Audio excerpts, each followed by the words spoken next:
ಆರೋಗ್ಯ ಇಲಾಖೆ ಕೋಟ್ಯಾಂತರ ರೂಪಾಯಿಗಳ ಅನುದಾನಗಳನ್ನ ಸರ್ಕಾರಿ ಆಸ್ಪತ್ರೆಗಳಿಗೆ ಪ್ರತಿ ವರ್ಷ ನೀಡುತ್ತೆ. ಬಜೆಟ್ನಲ್ಲಿ ಆರೋಗ್ಯ ಇಲಾಖೆಗೆಂದೇ ದೊಡ್ಡ ಮೊತ್ತಗಳನ್ನ ಸರ್ಕಾರ ಮೀಸಲಿಡುತ್ತೆ. ಸಾರ್ವಜನಿಕ ಆರೋಗ್ಯವನ್ನ ಕಾಪಾಡುವ ನಿಟ್ಟಿನಲ್ಲಿ ಜವಾಬ್ದಾರಿ ಆರೋಗ್ಯ ಇಲಾಖೆ ಮತ್ತು ಸರ್ಕಾರದ ಕರ್ತವ್ಯವಾಗಿರುತ್ತೆ. ಆದರೆ ಸರ್ಕಾರಿ ಅಧಿಕಾರಿಗಳು ವೃತ್ತಿ ಧರ್ಮವನ್ನ ಎಷ್ಟು ಪಾಲಿಸ್ತಾರೆ ಅಂತ ನೋಡೋದಾದ್ರೆ ಅದಕ್ಕೆ ಉತ್ತರ 0 ಅಂತ. ತಾಲೂಕಿನ ಜನರ ಆರೋಗ್ಯ ಕಾಪಾಡುವಂತಹ ಬದಲು ಇಲ್ಲೊಬ್ಬ THO ಹಾಡು ಹಗಲೇ ಜನರನ್ನ ಲೂಟಿ ಮಾಡ್ತಾ ಇದ್ದಾರೆ. ಫ್ರೀ ಸರ್ಜರಿಗೆ ಪೇಷಂಟ್ ಕಡೆಯಿಂದ ಲಂಚ ಪಡೆಯೋದಾಗಿ ರೆಡ್ ಹ್ಯಾಂಡ್ ಆಗಿ ಸಿಗಾಕೊಂಡ್ಬಿದ್ದಿರುವಂತಹ ಕತ್ತರ್ನಾಕೀತ ಆ ಭ್ರಷ್ಟ ವೈದ್ಯ ಯಾರು ಅನ್ನೋದನ್ನ ತೋರಿಸ್ತೀವಿ ಈ ಒಂದು ವಿಡಿಯೋದಲ್ಲಿ. ಎಸ್ ವೀಕ್ಷಕರೇ, ಹಾಡು ಹಗಲೇ ಲಂಚ ಪಡೆದು ತಗಲಾಕೊಂಡಂತಹ ಭ್ರಷ್ಟ THO ಫ್ರೀಡಂ ಟಿವಿ ಬಯಲು ಮಾಡ್ತಾ ಇದೆ. ತಾಲೂಕು ಈ ಎಲ್ಲಾ ವಿಚಾರಗಳನ್ನ ಲಂಚವನ್ನ ಯಾರು ತೆಗೆದುಕೊಳ್ತಾ ಇದ್ದಾರಲ್ಲ ಒಂದು ಅಧಿಕಾರಿಯ ಗ್ರಹಚಾರವನ್ನ ಬಿಡಿಸ್ತೀವಿ. ಈಗ ಹಾಡು ಹಗಲೇ ಲಂಚವನ್ನ ತೆಗೆದುಕೊಂಡು ಒಬ್ಬ ಭ್ರಷ್ಟ THO ತಗಲಾಕೊಂಡಿದ್ದಾರೆ. ಫ್ರೀಡಂ ಟಿವಿ ಬಯಲು ಮಾಡ್ತಾ ಇದೆ ಆ ಒಂದು ವೈದ್ಯಾಧಿಕಾರಿಯ ಲಂಚಕಾಂಡದ ಇಂಚಿಂಚು ಕಥೆಯನ್ನ. ಆ ತಾಲೂಕಿನಲ್ಲಿ ಆಸ್ಪತ್ರೆಯಲ್ಲಿ ಎಗ್ಗಿಲ್ಲದೆ ಭ್ರಷ್ಟಾಚಾರಗಳ ಸುರಿಮಳೆ ನಡೀತಾ ಇದೆ. ತಾಲೂಕು ವೈದ್ಯಾಧಿಕಾರಿ ಮಾಡುವಂತಹ ಕೆಲಸವನ್ನ ನೀವು ಕೇಳಿದ್ರೆ ನಿಜಕ್ಕೂ ಕೂಡ ಶಾಕ್ ಆಗ್ತೀರಾ. ಫ್ರೀಡಂ ಟಿವಿ ಬಿಡಿಸಲಿದೆ ಈ ಒಂದು ಭ್ರಷ್ಟ ವೈದ್ಯನ ಗ್ರಹಚಾರ.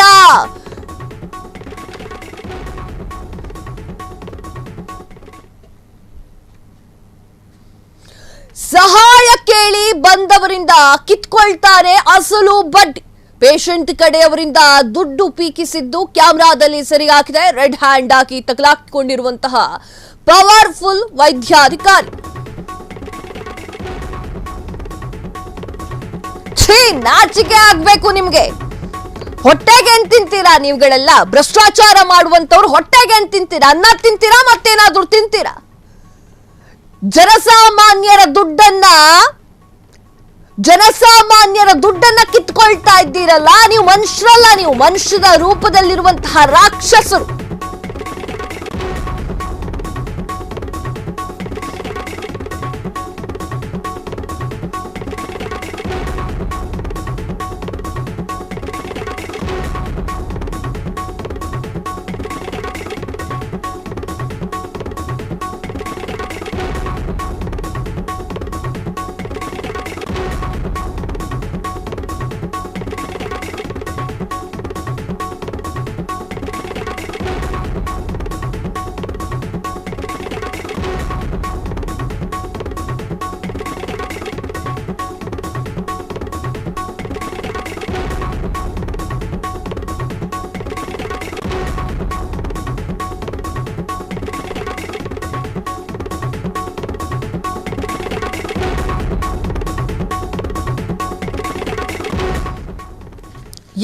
ಸಹಾಯವನ್ನ ಕೇಳಿ ಬಂದವರಿಗೆ ಕಿತ್ತುಕೊಳ್ತಾನೆ ಅಸಲು ಬಡ್ಡಿ.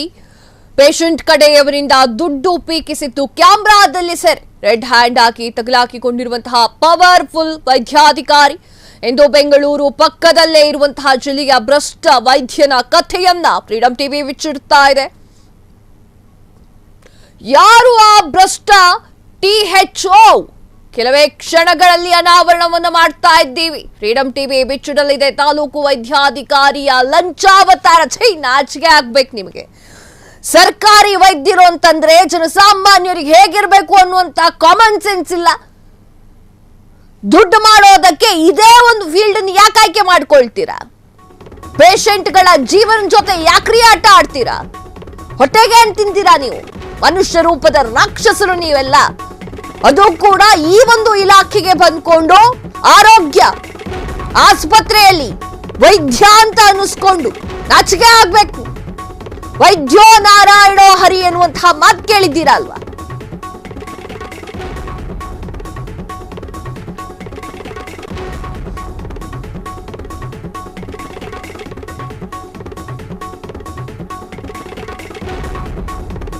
ಒಂದೊಂದು ಆಪರೇಷನ್ಗೂ ಕೂಡ ಕೊಡ್ಲೇಬೇಕು 20,000 ಲಂಚ.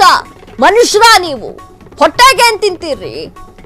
ನೀವು ಯಾವ ಕೆಲಸವನ್ನ ಮಾಡ್ತಾ ಇದ್ದೀರಾ, ಏನು ಮಾಡಬೇಕು, ಸಾರ್ವಜನಿಕರಿಗೆ ಯಾವೆಲ್ಲ ಸೌಲಭ್ಯಗಳು ಸಿಗಬೇಕು ಅದನ್ನೆಲ್ಲ ಕೊಡಿಸುವಂತ ಜವಾಬ್ದಾರಿಯನ್ನು ನೀವು ಮಾಡಬೇಕು. ವೈದ್ಯೋ ನಾರಾಯಣೋ ಹರಿ ಎನ್ನುವಂತಹ ಮಾತು ಕೇಳಿದ್ದೀರಲ್ವಾ? ನಿಮ್ಮನ್ನ ದೇವರ ಸ್ವರೂಪ ಅಂತ ನಂಬ್ತಾರೆ. ನೀವು ಮಾಡೋದೇನು? ಈಗ ನೀವು ನೋಡ್ತಾ ಇದ್ದೀರಾ ವೀಕ್ಷಕರೇ, ಸ್ಕ್ರೀನ್ ಮೇಲೆ ನೋಡ್ತಾ ಇದ್ದೀರಾ ಯಾವ ರೀತಿಯಾಗಿ ಲಂಚವನ್ನ ತೆಗೆದುಕೊಳ್ತಾ ಇದ್ದಾರೆ ಎನ್ನುವಂಥದ್ದು. ನೋಡಿ ಎಷ್ಟಿದೆ ಅಂತ ಹೇಳಿ ಎಣಿಸ್ತಾ ಇರುವಂತಹ ಡಾಕ್ಟರ್ ಏನ್ ಹೇಳಬೇಕು ಇವರಿಗೆಲ್ಲ? ಆರೋಗ್ಯಕ್ಕಾಗಿ ಜನಸಾಮಾನ್ಯರು ವೈದ್ಯರ ಬಳಿ ಹೋಗಿ ಭಿಕ್ಷೆಯನ್ನ ಬೇಡ್ತಾರೆ. ದಯವಿಟ್ಟು ನನ್ನ ಮಗನೋ ಅಥವಾ ನನ್ನ ಮಗಳೋ, ನನ್ನ ತಾಯಿನೋ, ನನ್ನ ತಂದೆನೋ ದಯವಿಟ್ಟು ಅವರಿಗೆ ಗುಣ ಮಾಡಿಕೊಡಿ ಸರ್, ಎಷ್ಟೇ ಖರ್ಚಾದ್ರೂ ಪರವಾಗಿಲ್ಲ. ನೀವು ಮಾಡೋದೇನು? ಸಹಾಯ ಕೇಳಿ ಬಂದವರಿಗೆ ಅವ್ರ ಹತ್ರ ದುಡ್ಡಿದೆ ಅಂತ ಗೊತ್ತಾದ್ರೆ ದುಡ್ಡಿರ್ಲಿ ಇಲ್ಲದೆ ಹೋಗ್ಲಿ, ಅಸಲು ಬಡ್ಡಿಯನ್ನ ಕಿತ್ಕೊಂಡಿರುವಂತಹ ಈ ಒಂದು ವೈದ್ಯ ಪೇಷಂಟ್ ಕಡೆಯಿಂದ ದುಡ್ಡು ಪೀಕಿಸ್ತಾ ಇದ್ದಂತಹ ವಿಡಿಯೋಗಳನ್ನ ಸೆರೆ ಮಾಡಲಾಗಿದೆ. ಸಿಸಿಟಿವಿ ಕ್ಯಾಮೆರಾದಲ್ಲಿ ಸೆರೆಯಾಗಿರುವಂತಹ ದೃಶ್ಯವನ್ನ ನೀವು ನೋಡ್ತಾ ಇದ್ದೀರಾ. ರೆಡ್ ಹ್ಯಾಂಡ್ ಆಗಿ ತಗಲಾಕೊಂಡಿರುವಂತಹ ಪವರ್ಫುಲ್ ವೈದ್ಯಾಧಿಕಾರಿ ಈತ ಬೆಂಗಳೂರು ಪಕ್ಕದಲ್ಲೇ ಇರುವಂತಹ ಜಿಲ್ಲೆಯ ಭ್ರಷ್ಟ ವೈದ್ಯ. ಯಾರ ಭ್ರಷ್ಟ ವೈದ್ಯ ಅನ್ನೋದನ್ನ ನೀವು ನೋಡ್ತಾ ಇದ್ದೀರಾ. ಈತನಿಗೆ ಮನುಷ್ಯತ್ವ ಅನ್ನೋದೇ ಇಲ್ಲ. ಒಂದೊಂದು ಆಪರೇಷನ್ಗೂ ಕೂಡ 20,000 ಲಂಚವನ್ನ ಕೇಳ್ತಾ ಇರುವಂತಹ ಬೋಪ. ಏನ್ ತಿಂತೀರಿ ಹೊಟ್ಟೆಗೆ? ಯಾಕೆ ಭ್ರಷ್ಟಾಚಾರ ಮಾಡದೆ ನಿಮ್ಮ ಕೆಲಸವನ್ನ ನಿರ್ವಹಣೆ ಮಾಡೋಕೆ ಬರೋದಿಲ್ವಾ? ಲಂಚ ಕೊಡದಿದ್ರೆ ಪರ್ಮನೆಂಟ್ ಆಗಿ ಮಂಚವನ್ನೇ ಹಿಡಿಯುವಂತಹ ಪರಿಸ್ಥಿತಿ. ರೋಗಿಗಳು ಏನ್ ಮಾಡ್ತಾರೆ? ರೋಗಿಗಳಿಗೆ ಹೆದರಿಸಿದ್ರೆ ಏನ್ ಮಾಡ್ತಾರೆ? ಅವರು ದುಡ್ಡನ್ನ ಕೊಡ್ತಾ ಇರ್ತಾನೆ. ಲಂಚವನ್ನ ಕೊಡ್ತಿದ್ರೆ ಪರ್ಮನೆಂಟ್ ಆಗಿ ಮಂಚ ಹಿಡಿಯುವಂತಹ ಪರಿಸ್ಥಿತಿ ನಿರ್ಮಾಣವಾಗುತ್ತೆ. ಗರ್ಭಕೋಶದ ಸರ್ಜರಿ ಆಪರೇಷನ್ ಕಡೆಯಿಂದಲೂ ಕೂಡ ಗರ್ಭಕೋಶದ ಸರ್ಜರಿ ಆಪರೇಷನ್ ಅಂತ ಅಂದ್ರೆ ಲಂಚ ಇನ್ನೂ ಜಾಸ್ತಿ ಕೇಳ್ತಾರಂತೆ. THO ಲಂಚಬಾಕತನ ರಹಸ್ಯ ಕ್ಯಾಮ್ರಾದಲ್ಲಿ ಸೆರೆಯಾಗಿರುವಂಥದ್ದು ನೀವು ನೋಡ್ತಾ ಇದ್ದೀರಾ. ಸಿಸಿಟಿವಿ ಕ್ಯಾಮ್ರಾದಲ್ಲಿ ಯಾವ ರೀತಿಯಾಗಿ ಲಂಚಕೋರ ನರಸಿಂಹಮೂರ್ತಿ, ವೈದ್ಯಾಧಿಕಾರಿ ನರಸಿಂಹಮೂರ್ತಿ ಹೇಗೆ ಕಾಲ್ ಮೇಲೆ ಕಾಲ್ ಹಾಕೊಂಡು ಲಂಚವನ್ನ ತೆಗೆದುಕೊಳ್ತಾ ಇದ್ದಾರೆ ಅಂತ ಹೇಳಿ 4,000 ಮುಂಗಡವಾಗಿ ಪಾವತಿ ಮಾಡಬೇಕು. ಅದನ್ನ ಪಡ್ಕೊಂಡು ರೆಡ್ ಹ್ಯಾಂಡ್ ಆಗಿ ಲಾಕ್ ಆಗಿರುವಂತಹ ಈತ ಉಳಿದ ಹಣ ಆಶಾ ವರ್ಕರ್ಸ್ಗೆ ಕಲೆಕ್ಟ್ ಮಾಡಿಕೊಳ್ಳೋಕೆ ಹೇಳ್ತಾರಂತೆ ಈ ಒಬ್ಬ ಭ್ರಷ್ಟಾಧಿಕಾರಿ. ಯಾರು ಆ ಭ್ರಷ್ಟಾಧಿಕಾರಿ, ಏನು ಎತ್ತ ಅನ್ನೋದನ್ನ ಫ್ರೀಡಂ ಟಿವಿ ಬಟಾಬೈಲು ಮಾಡಿದೆ.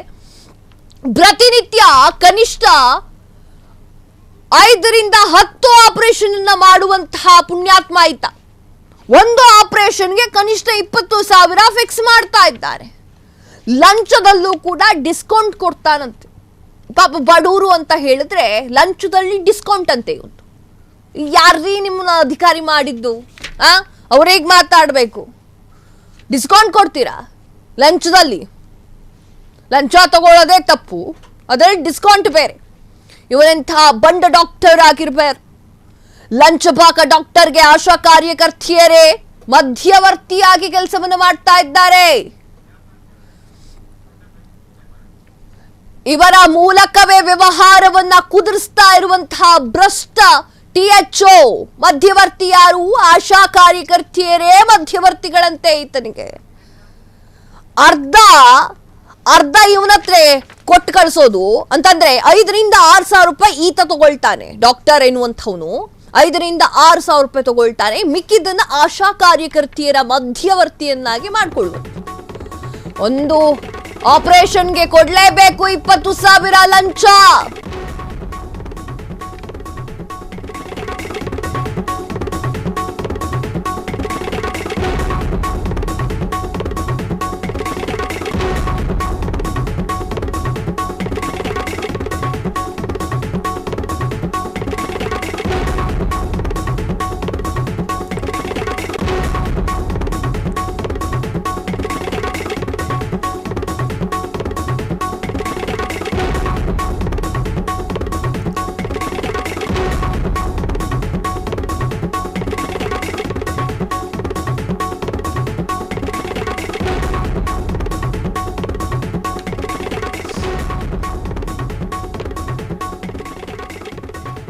ಒಂದೊಂದು ಆಪರೇಷನ್ಗೂ ಕೂಡ ಕೊಡ್ಲೇಬೇಕು 20,000 ಲಂಚ ಕೊಡದಿದ್ದರೆ ಪರ್ಮನೆಂಟ್ ಆಗಿ ಹಿಡಿಬೇಕು ಮಂಚ. ಗರ್ಭಕೋಶದ ಸರ್ಜರಿಗೆ ಪೇಷಂಟ್ ಕಡೆಯಿಂದವರಿಗೆ ಲಂಚವನ್ನ ಕೊಡಬೇಕು.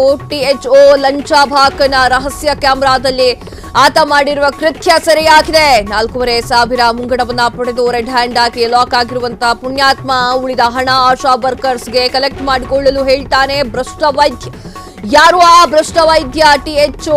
ಕೆಲವೇ ಕ್ಷಣದಲ್ಲಿ ಅನಾವರಣ. ಫ್ರೀಡಂ ಟಿವಿ ಬೆಚ್ಚಿ ಬೀಳಿಸುವಂತಹ ಸತ್ಯವನ್ನ ಹೊರಗೆ ಹಾಕ್ತಾ ಇರುವಂತದ್ದು ಫ್ರೀಡಂ ಟಿವಿ. ಬೆಚ್ಚಡಲಿದೆ ತಾಲೂಕು ವೈದ್ಯಾಧಿಕಾರಿಯ ಲಂಚಾವತಾರ. ಲಂಚಾವತಾರ ಅಂತಂದ್ರೆ ಇದು ವೈದ್ಯರು ಜನಗಳ ಪ್ರಾಣದ ಬಗ್ಗೆ ಕಿಂಚಿತ್ತೂ ಕೂಡ ಗೌರವವನ್ನ ಕೊಡದೆ ಲಂಚವನ್ನ ತೆಗೆದುಕೊಂಡು ತಾನು ದುಡ್ಡು ಮಾಡಬೇಕು ಎನ್ನುವಂಥದ್ದು. ಎಲ್ಲರೂ ಹಾಗೆ ಇರೋದಿಲ್ಲ. ಈ ಪುಣ್ಯಾತ್ಮ ಹೀಗೇ ಇದ್ದಾನೆ. ಲಂಚ ಕೊಡದಿದ್ರೆ ಪರ್ಮನೆಂಟ್ ಆಗಿ ಮಂಚವನ್ನ ಹಿಡಿಬೇಕು. ತುಂಬಾ ಬೇಗ ಮನಸ್ಸು ಒಲಿಸುವಂಥದ್ದು ಅಂತಂದ್ರೆ, ಈಗ ಆರೋಗ್ಯ ಸರಿ ಇಲ್ಲದೆ ಹೋದವ್ರ ಹತ್ರ ಹೋಗಿ ಆಪರೇಷನ್ ಮಾಡಲೇಬೇಕು. ಆಪರೇಷನ್ ಮಾಡಿಲ್ಲ ಅಂತಂದ್ರೆ ತುಂಬಾ ಕಷ್ಟ ಆಗುತ್ತೆ ಮುಂದೆ ಅಂತ ಹೇಳಿದ್ರೆ ಏನ್ ಮಾಡ್ತಾರವರು? ಆಪರೇಷನ್ ಮಾಡಿ ದಯವಿಟ್ಟು ನಂಗೆ ಪ್ರಾಣ ಮುಖ್ಯ ಅಂತ ಹೇಳ್ತಾರೆ. ಆಗ ಈತ 20,000 ಲಂಚವನ್ನ ಕೊಡಿ ಅಂತ ಕೇಳ್ತಾನೆ. ಮಾಡೋದು ಸರ್ಕಾರಿ ಕೆಲಸ. ಬೇಕಿತ್ತ ಈ ತರ ದುಡ್ಡು ಮಾಡ್ಬೇಕು ಅಂತಂದ್ರೆ ಬೇರೆ ಕಡೆ ಹೋಗಿ. ಜನಗಳ ಜೀವದ ಜೊತೆಗೆ ದುಡ್ಡು ಮಾಡುವಂಥದ್ದು ಯಾಕೆ ಬೇಕು? ನಿಮಗೆ ಮಾನ ಮರ್ಯಾದೆ ಏನಾದ್ರೂ ಇದ್ರೆ ಲಂಚವನ್ನ ಮುಟ್ಟೋದಿಲ್ಲ. ಹೊಟ್ಟೆಗೆ ಅನ್ನ ತಿನ್ನೋರು ಲಂಚವನ್ನ ಮುಟ್ಟೋದಿಲ್ಲ. ಅನ್ನ ತಿನ್ನೋ ತರ ಕಾಣಿಸ್ತಾ ಇಲ್ಲ ನನಗೆ. ಹೆಂಗ ಮಾತನಾಡ್ತಾ ಇದ್ದಾರೆ ಎನ್ನುವಂಥದ್ದನ್ನ ಸ್ಕ್ರೀನ್ ಮೇಲೆ ತೋರಿಸ್ತಾ ಇದ್ದೀವಿ. 5,000 to 6,000 ರೂಪಾಯಿ ಈತ ಇಸ್ಕೊಳ್ತಾ ಇದ್ದಾನೆ. ತದಾದ ನಂತರ ಆಶಾ ಕಾರ್ಯಕರ್ತೆಯರಿಗೆ ಕೊಡಿ ಅಮೌಂಟ್ನ ಅಂತ ಹೇಳ್ತಾ ಇದ್ದಾನೆ. ಏನು ಹೇಳಬೇಕು ಈ ತರ ವೈದ್ಯಾಧಿಕಾರಿಗಳಿಗೆ? ಜನಸಾಮಾನ್ಯರನ್ನ ಹೆದರಿಸಿ ಬೆದರಿಸಿ ಆಪರೇಷನ್ಗೆ ಒಪ್ಪಿಸಿ 20,000 ರೂಪಾಯಿ ಲಂಚವನ್ನ ಕೇಳ್ತಾ ಇದ್ದಂತ ಈ ಪಾಪಿಷ್ಟ ಈತ ಎಲ್ಲರ ಬಳಿಯೂ ಕೂಡ ಅಸಲು ಬಡ್ಡಿಯಿಂದ ಹಿಡಿದು ಕಕ್ಕಿಸ್ತಾ ಇದ್ದಂತಹ ಮನುಷ್ಯ ಈತ. ಹಾಗೆ ಹೆದರಿಸ್ತಾ ಇದ್ದ, ಇಲ್ಲ ಆಪರೇಷನ್ ಮಾಡಲೇಬೇಕು, ಆಪರೇಷನ್ ಮಾಡದೆ ಹೋದ್ರೆ ಹಿಂಗಾಗುತ್ತೆ ಹಂಗಾಗುತ್ತೆ. ನೋಡ್ತಾ ಇರ್ಬೋದು ಸ್ಕ್ರೀನ್ ಮೇಲೆ ಯಾವ ರೀತಿಯಾಗಿ ಲಂಚದ ದುಡ್ಡನ್ನ ಎಣಿಸ್ತಾ ಇದ್ದಾನೆ ಅನ್ನುವಂಥದ್ದು. ಗರ್ಭಕೋಶದ ಸರ್ಜರಿ ಪೇಷಂಟ್ ಕಡೆಯಿಂದ ಲಂಚವನ್ನ ತೆಗೆದುಕೊಂಡು ತಗಲಾಕೊಂಡಿದ್ದ. 4,500 ಮುಂಗಡವನ್ನ ಪಡೆದು ರೆಡ್ ಹ್ಯಾಂಡ್ ಆಗಿ ಲಾಕ್ ಆಗಿರುವಂತಹ ವೈದ್ಯಾಧಿಕಾರಿ ಉಳಿದ ಹಣವನ್ನ ಆಶಾ ಕಾರ್ಯಕರ್ತೆಯರಿಗೆ ಕಲೆಕ್ಟ್ ಮಾಡಿಕೊಳ್ಳಲು ಹೇಳ್ತೇನೆ ಅಂತ ಹೇಳ್ತಾ ಇರುವಂತಹ ಭ್ರಷ್ಟ ವೈದ್ಯ. ಒಂದೊಂದು ಆಪರೇಷನ್ಗೂ ಕೂಡ 20,000 ರೂಪಾಯಿ ಲಂಚವನ್ನ ಪಡಿತಾ ಇದ್ದ. ಜನರಿಗೆ ಒಳ್ಳೇದು ಮಾಡ್ದಂಗೆ ಹೆಂಗಾಯ್ತಪ್ಪ? ವೈದ್ಯಾಧಿಕಾರಿ ಮಾಡ್ತಾ ಇರುವಂತಹ ಕೆಲಸವನ್ನ ನೋಡಿದ್ರೆ ನಿಜಕ್ಕೂ ಕೂಡ ಶಾಕ್ ಆಗುತ್ತೆ. ನೀವು ಮಾಡ್ತಾ ಇರುವಂತಹ ಒಂದೊಂದು ಕೆಲಸ ನಿಜಕ್ಕೂ ಕೂಡ ಹೇಸಿಗೆ ಕೆಲಸ ಅಂತಾನೆ ಹೇಳ್ಬೋದು. ಜನರ ಪ್ರಾಣದ ಜೊತೆಗೆ ಆಟ ಆಡುವಂಥದ್ದು ಎಲ್ಲಿಂದ ಕಲ್ತ್ರಿ?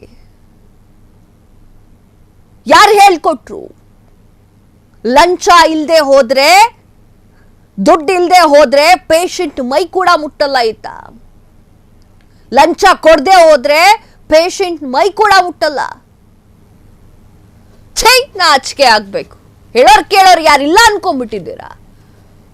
ನಡೆದಿದ್ದೇ ಆಟ, ಮಾಡಿದ್ದೇ ಆಟ. ಗರ್ಭಕೋಶದ ಸರ್ಜರಿ ಅದಕ್ಕೂ ಕೂಡ ಬಿಟ್ಟಿಲ್ಲ. అప్ప ఇప్పుడు ఎంత ఇస్తారో మాట్లాడి మాట్లాడి నేను ఇంటికి పోయి తెచ్చి ఇస్తాను.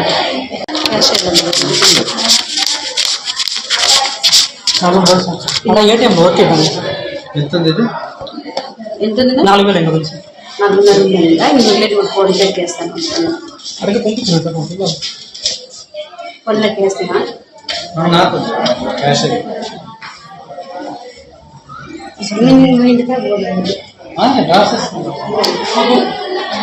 ఫోన్ పేలోకి వేస్తే 15,000 ఇస్తే అదే అప్ప ఇప్పుడు ఎంత ఇస్తారో మాట్లాడి నువ్వు మాట్లాడి నేను నీకు ఇంటికి పోయి తెచ్చి ఇస్తాను.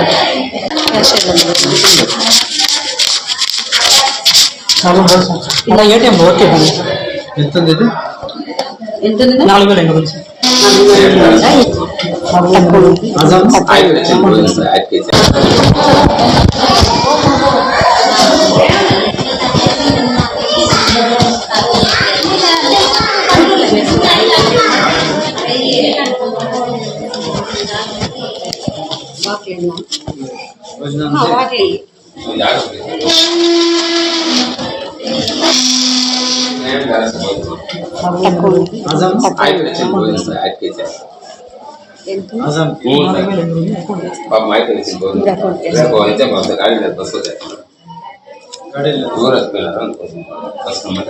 పొద్దున వచ్చేసి మామూలుగా వచ్చే పని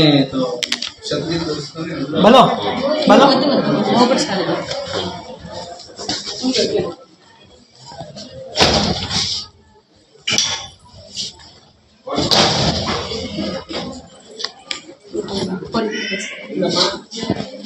ఫోన్ పే చేస్తాను. ఫోన్ పే నాకు నా దగ్గర ఫోన్ పే మీరే యావకేస్తే గర్భకోశం నువ్వు అయిపోయి క్యాష్ తెచ్చి క్యాష్ తెచ్చేప్ప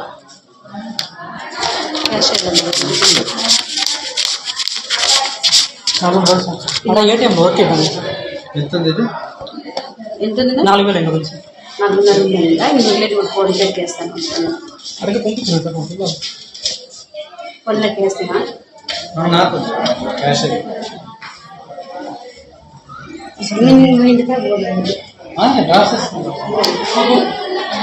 ఫోన్ పేలోకి వేస్తే 15,000 ఇస్తే అప్ప ఇప్పుడు ఎంత మాట్లాడి నువ్వు మాట్లాడి నేను నీకు ఇంటికి పోయి తెచ్చి ఇస్తాను.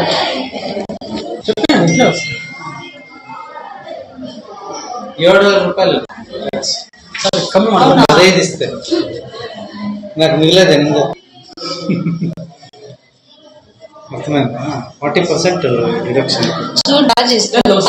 ఈడు కాక నేను రానే అర్జెంట్ వాళ్ళు ఫోన్ అంటే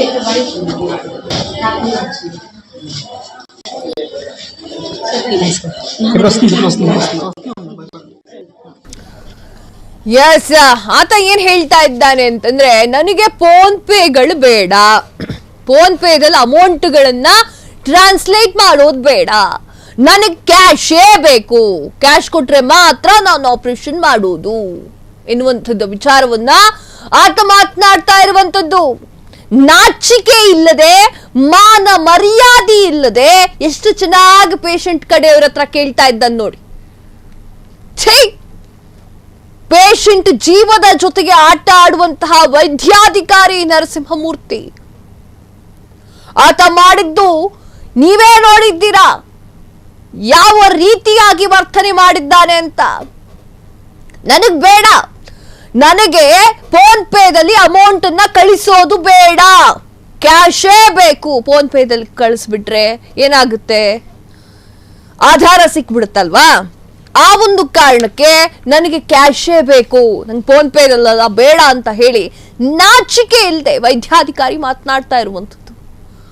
ಸಾರ್ವಜನಿಕರ ಜೀವದ ಜೊತೆ ಆಟ ಆಡುವಂತಹ ವೈದ್ಯಾಧಿಕಾರಿಗಳನ್ನ ಅರೆಸ್ಟ್ ಮಾಡ್ಕೊಂಡು ಕರ್ಕೊಂಡು ಹೋಗ್ಬೇಕು. ಲಂಚವನ್ನ ತೆಗೆದುಕೊಂಡು ತಗಲಾಕೊಂಡಿರುವಂತಹ ಆಸಾಮಿ ಇತ್ತ ಲಂಚಾವತಾರದ ಪರಮಾವಧಿ. ಫ್ರೀಡಂ ಟಿವಿ ಬಿಚ್ಚಿಡ್ತಾ ಇದೆ ಈ ಒಂದು ವೈದ್ಯಾಧಿಕಾರಿಯ ಲಂಚಾವತಾರವನ್ನ. ಯಾವ ಆಪರೇಷನ್ ಕೇಳ್ತಾನೆ, ಆ ಸಂಭಾಷಣೆಯನ್ನ ನೀವು ಕೇಳಿದ್ರೆ ಯಾವ ಆಪರೇಷನ್ ಅಂತ ಕೇಳ್ತಾನೆ. ಆಗ ಆ ಮಹಿಳೆ ಗರ್ಭಕೋಶದ ಸರ್ಜರಿ ಅಂತ ಹೇಳ್ತಾರೆ. ಹೌದಾ, ಹಾಗಾದ್ರೆ 20,000 ರೂಪಾಯಿ ಲಂಚ ಕೊಡಿ ಅಂತ ಕೇಳ್ತಾನೆ. ಇವಳು ಪಾಪ 20,000 ಅಂತ ಕೇಳಿದಾಗ 40% ಕಮ್ಮಿ ಮಾಡಿದ್ದೀನಮ್ಮ ನಾನು ಅಂತ ಹೇಳಿರುವಂತಹ ಆಸಾಮಿ ಇದ್ದ. ಛೇ, ದಿನನಿತ್ಯ ಕನಿಷ್ಠ 5ರಿಂದ 10 ಆಪರೇಷನ್ ಮಾಡ್ತಾನೆ. ಒಂದು ಆಪರೇಷನ್ಗೆ ಕನಿಷ್ಠ 20,000 ಫಿಕ್ಸ್. ಲಂಚದಲ್ಲೂ ಕೂಡ ಡಿಸ್ಕೌಂಟ್ ಕೊಡ್ತಾನಂತೆ. ಇವನೆಂತ ಭಂಡ ಡಾಕ್ಟರ್.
ದಿನನಿತ್ಯ ಕನಿಷ್ಠ 5 ರಿಂದ 10 ಆಪರೇಷನ್ ಅನ್ನ ಮಾಡ್ತಾನಂತೆ.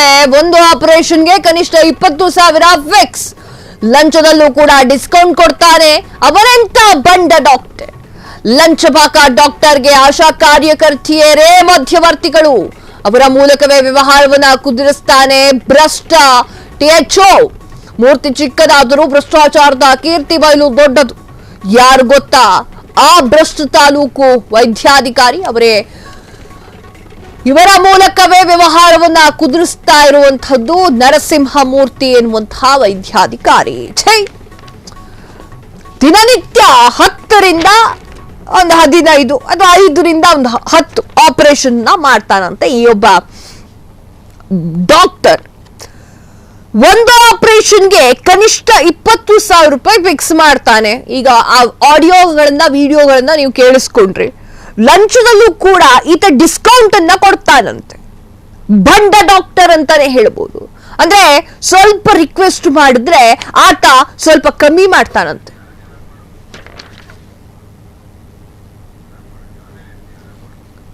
ಆತನಿಗೆ ಬಂಡ ಧೈರ್ಯ ನೋಡ್ರಿ.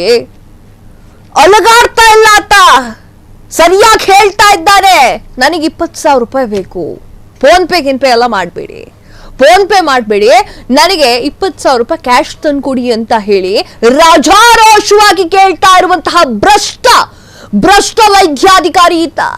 ಈತನಿಗೆ ಅಲ್ಲಿ ಹೇಳೋರಿಲ್ಲ ಕೇಳೋರಿಲ್ಲ.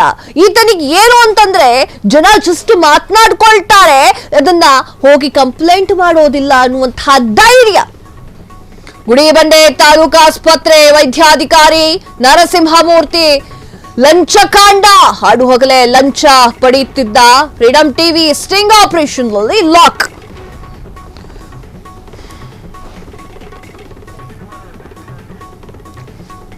ಹತ್ತು ವರ್ಷವಾದ್ರೂ ಕೂಡ ಗುಡಿಬಂಡೆಯಲ್ಲೇ ಬಂಡೆಯಂತೆ ಕೂತಿದ್ದಾನೆ ಭ್ರಷ್ಟ ವೈದ್ಯ. 2 ವರ್ಷಕ್ಕೆ ಕಡ್ಡಾಯ ವರ್ಗಾವಣೆಯ ಕಾನೂನು ಈತನಿಗೆ ಅಪ್ಲೈ ಆಗೋದಿಲ್ಲ. ವರ್ಗಾವಣೆಯಾಗದಿರಲು ಈತನ ಭ್ರಷ್ಟಾಚಾರವೇ ಕಾರಣ ಅಂತಿದ್ದಾರೆ ಜನ. ಆರೋಗ್ಯ ಮಂತ್ರಿ ದಿನೇಶ್ ಗುಂಡೂರಾವ್ ಅವರೇ ಸ್ವಲ್ಪ ಇತ್ತ ಕಡೆ ಗಮನವನ್ನ ಹರಿಸಿ ಭ್ರಷ್ಟ ತಾಲೂಕು ವೈದ್ಯಾಧಿಕಾರಿಯ ವಿರುದ್ಧ ಕಠಿಣ ಕ್ರಮವನ್ನ ತೆಗೆದುಕೊಳ್ಳಿ. ದಿನೇಶ್ ಗುಂಡೂರಾವ್ ಅವರೇ ಸ್ವಲ್ಪ ಈ ಕಡೆ ಗಮನ ಹರಿಸಲೇಬೇಕು ನೀವು. 20 ವರ್ಷದಿಂದ ಗುಡಿಬಂಡೆ ತಾಲೂಕಿನ ಆಸ್ಪತ್ರೆಯಲ್ಲಿ ದೊಡ್ಡ ಬಂಡೆ ತರ ಕೂತ್ಕೊಂಡಿರುವಂತಹ ಈ ಒಂದು ಭ್ರಷ್ಟ ವೈದ್ಯಾಧಿಕಾರಿಯನ್ನ ಯಾಕೆ ತೆಗಿತಾ ಇಲ್ಲ? 2 ವರ್ಷ ಆದ್ಮೇಲೆ ವರ್ಗಾವಣೆ ಮಾಡಬೇಕು ಎನ್ನುವಂತಹ ಕಾನೂನು ಇವರಿಗೇನು ಅಪ್ಲೈ ಆಗಲ್ವಾ? ಇವನೇನು ಮೇಲಿಂದ ಇಳಿದು ಬಂದವನ, ಅಥವಾ ಇವನ್ ಲಂಚ ಮಾಡ್ಲಿ ಅಂತಾನೆ ಇಲ್ಲೆಲ್ಲರೂ ಸುಮ್ಮನೆ ಕೂತ್ಕೊಂಡಿರೋ ತರ ಕಾಣಿಸ್ತಾರೆ. ಹಾಡು ಹಗಲೇ ಲಂಚ ಪಡೆಯುತ್ತಾ ಇದ್ದಾರೆ. ಆರೋಗ್ಯ ಸಚಿವ ದಿನೇಶ್ ಗುಂಡೂರಾವ್ ಅವರೇ ಏನು ಮಾಡ್ತಾ ಇದ್ದೀರಿ?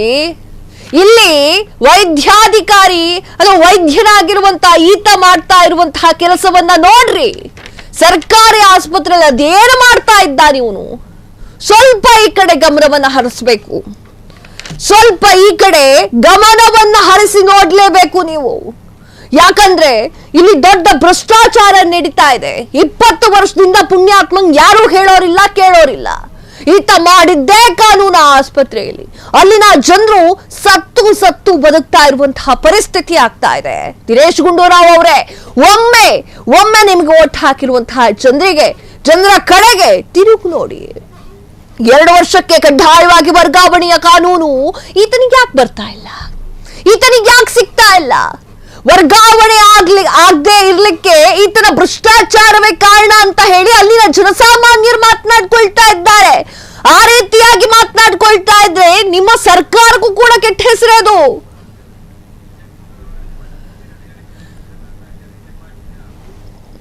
ದಿನೇಶ್ ಗುಂಡೂರಾವ್ ಅವರೇ, ನಿಮ್ಮ ಮೂಗಿನ ನೇರಕ್ಕೆ ನಡೀತಾ ಇದೆ ಭ್ರಷ್ಟಾಚಾರ.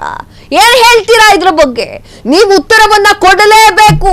ಉತ್ತರಕ್ಕಾಗಿ ವೀಕ್ಷಕರು ಕಾಯ್ತಾ ಇದ್ದಾರೆ. ಫ್ರೀಡಂ ಟಿವಿ ಸ್ಟಿಂಗ್ ಆಪರೇಷನ್ ನಲ್ಲಿ ತಗಲಾಕೊಂಡಿದ್ದಾನೆ ಈತ ಮಾಡಿದ್ದೇ ಕಾನೂನು. ಅಲ್ಲಿ ಗುಡಿಬಂಡೆ ತಾಲೂಕು ಆಸ್ಪತ್ರೆಯಲ್ಲಿ ಈತನನ್ನ ವರ್ಗಾವಣೆ ಮಾಡಬಹುದು ಅಥವಾ ಕೆಲಸದಿಂದ ತೆಗೆದು ಹಾಕ್ಬೋದಿತ್ತು. ಯಾವುದೋ ಮಾಡಿಲ್ಲ. ಯಾಕೆ ವರ್ಗಾವಣೆ ಮಾಡಿಲ್ಲ ಅಂತ ಜನರು ಕೇಳ್ತಾ ಇದ್ದಾರೆ. ಈತನ ಭ್ರಷ್ಟಾಚಾರವೇ ಈತನನ್ನ ಉಳಿಸ್ತಾ ಇದೆಯಾ ಅಂತ ಅಲ್ಲಿರುವಂತಹ ಜನರು ಪ್ರಶ್ನೆಯನ್ನ ಮಾಡ್ತಾ ಇದ್ದಾರೆ. ಆರೋಗ್ಯ ಮಂತ್ರಿಗಳಾಗಿರುವಂತಹ ದಿನೇಶ್ ಗುಂಡೂರಾವ್ ಅವರೇ ದಯಮಾಡಿ ಇತ್ತ ಗಮನವನ್ನ ನೀಡಬೇಕು. ಭ್ರಷ್ಟ ತಾಲೂಕು ವೈದ್ಯಾಧಿಕಾರಿಗಳ ವಿರುದ್ಧ ಕ್ರಮವನ್ನ ಕೈಗೊಳ್ಳಬೇಕು. ಆತನನ್ನು ಜೈಲಿಗೆ ಹಾಕ್ಬೇಕು. ಈತನನ್ನ ನೋಡಿದ್ರೆ ಇನ್ನೂ ಒಂದಿಷ್ಟು ಜನ ಹೀಗೆ ಮಾಡ್ತಾರೆ.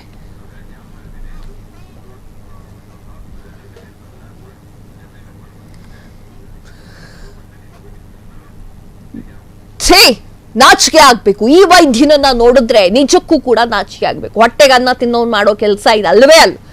ವರ್ಗಾವಣೆ ಕೂಡ ಆಗಿಲ್ಲ. 2 ವರ್ಷದಿಂದ ಅಲ್ಲೇ ಕೂತ್ಕೊಂಡು ಜಂಡ ಹುಡ್ಕೊಂಡಿದ್ದಾನೆ. ದಿನಕ್ಕೆ 10ರಿಂದ 15 ಅಥವಾ 10ರಿಂದ 12 ಆಪರೇಷನ್ಗಳನ್ನ ಮಾಡ್ತಾನೆ. 20 ಸಾವಿರ ಪೀಕಿಸ್ತಾನೆ. ಹೊಟ್ಟೆಗೆ ಏನ್ ತಿಂತಾನೋ ಗೊತ್ತಿಲ್ಲ. ಈ ಕಡೆ ಆರೋಗ್ಯ ಮಂತ್ರಿಗಳಾಗಿರುವಂತಹ ದಿನೇಶ್ ಗುಂಡೂರಾವ್ ಅವರು ಸ್ವಲ್ಪ ಗಮನವನ್ನ ಕೊಡಬೇಕು. ಭ್ರಷ್ಟ ತಾಲೂಕು ವೈದ್ಯಾಧಿಕಾರಿಯ ವಿರುದ್ಧ ಕಠಿಣ ಕ್ರಮವನ್ನ ಕೈಗೊಳ್ಳಬೇಕು ಅನ್ನೋದು ಫ್ರೀಡಂ ಟಿವಿಯ ಮನವಿಯಾಗಿದೆ. ಅಲ್ಲಿರುವಂತಹ ಜನಸಾಮಾನ್ಯರ ಪರವಾಗಿ ಫ್ರೀಡಂ ಟಿವಿ ನಿಂತಿದೆ. ಕ್ಷಣ ಕ್ಷಣದ ಸುದ್ದಿಗಳಿಗಾಗಿ ಫ್ರೀಡಂ ಟಿವಿ ಸಬ್ಸ್ಕ್ರೈಬ್ ಮಾಡಿ, ಲೈಕ್ ಮಾಡಿ ಹಾಗೂ ಫಾಲೋ ಮಾಡಿ. ಹೊಸ ಸುದ್ದಿಗಳ ನೋಟಿಫಿಕೇಶನ್ಗಾಗಿ ಬೆಲ್ ಐಕಾನ್ ಮೇಲೆ ಕ್ಲಿಕ್ ಮಾಡಿ.